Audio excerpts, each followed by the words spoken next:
Hello, lovely people. Welcome back to another book chat. Okay, so today I was going to talk about books which so incorporate a little bit of history into them because I'm terrible with history books. I have this thing where I know I should be reading more of them, and I have the best intentions of doing just that, but I'll get about halfway through and kind of lose interest because there's no dragons or something along those lines, which I know is terrible. It really is. But what I have discovered along the way is that I do enjoy fiction books which use historical events or which give you little insights into history as they go along. There are certain exceptions to this rule. For instance, any of the kind of Arctic or Antarctic exploration books I love. Ernest Shackleton's The Voyage of the Endurance. I can't remember the author of or it was just called Endurance, sorry, I can't remember the author now, but that was a fantastic book. It was really well researched. The characters were well drawn, and the fact that this had actually happened, this incredible story of survival, I loved it. I absolutely loved it, and anything extreme like that I do tend to really enjoy. But anyway, kind of going off the track there a little bit. The reason I started on that was I've been really enjoying Dan Simmons. Now, that's a cattail. Now, some of you may have read Dan Simmons' horror books. He did Summer of Night, which, along with it, was the one book that when I read it when I was about 15, I couldn't sleep for about 3 nights, and for about probably about 6 months, I was always convinced there was something under my bed.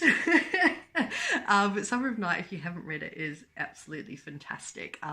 It's one of those ones that really plays on childhood fears, and it's also a really good story of friendship, which is, again, where it sort of draws a lot of parallels with it. But anyway, a while ago, I read Dan Simmons' Terror, and you may have seen that it's been on Netflix as a series. And it was actually quite a good series. Not as good as the book, they very rarely are, but really, really well done. I've got cat ears now. Hello, Layla. There she is. That was a really good one. It was based on the 2 ships, the Erebus and the Terror, who went to discover the Northwest Passage and became trapped in the ice. Both ships were lost, and there's never been an exact answer of what happened to the men because nothing was ever found, or very little was ever found, very few traces of them. So Dan Simmons sort of took this idea and ran with it, and he wrote this fantastic book, combining a bit of supernatural with his idea of what might have happened to the men. And I thoroughly enjoyed The Terror. I thought it was excellent, and I do really recommend that. Anyhow, having gone to find The Terror on Amazon for my dad, I discovered The Abominable, and that's the book, after going round and round in circles, that is actually the book that I'm talking about today. So, kind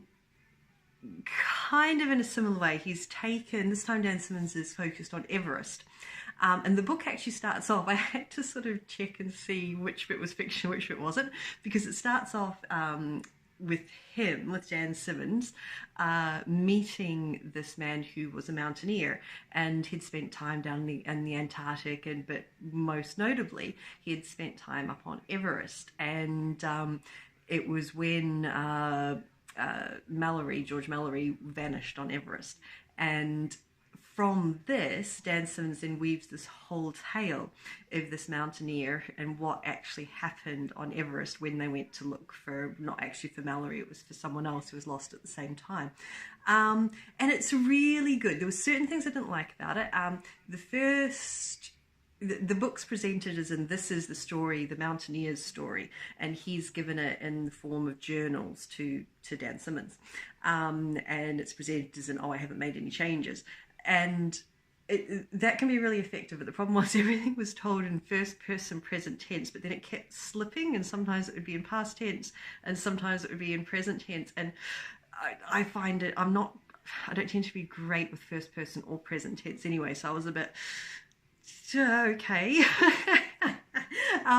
But it is a really good story, and there is a suggestion of possible supernatural in there, but mostly it is about, and that for me was the most interesting bit, about these mountaineering expeditions that were mounted in the 30s, 20s and 30s. And it is also, there are aspects of it which are about the rise of the Third Reich, the rise of Nazism. And that also was some really interesting reading. And the characters go to Germany in between the two world wars, and what they find there. It's not, doesn't go into great detail with it, but for me it was really, really interesting. So yeah, really good blend of history, fiction, not really a supernatural side on this one. But yeah, good writing, and other than the kind of weird present tense first person thing, I kind of persevered through that because I was enjoying the story, but that was a bit, yeah. Then it sort of all picks up pace towards the second half of the book. So if you can put up with that bit, then yeah, thoroughly enjoyed it, and would recommend it if that's your sort of thing. So The Abominable by Dan Simmons. Would probably say I preferred The Terror simply because it didn't have that weird changing tenses thing going on. But yeah, definitely a really, really good story. So tell me, have you read The Abominable or Terror? Have you read any Dan Simmons? Do you enjoy them? And what are your favourite books that sort of mix history and fiction? Because I would love to read more of those. And yeah, thanks very much for watching. Talk to you next time. Bye.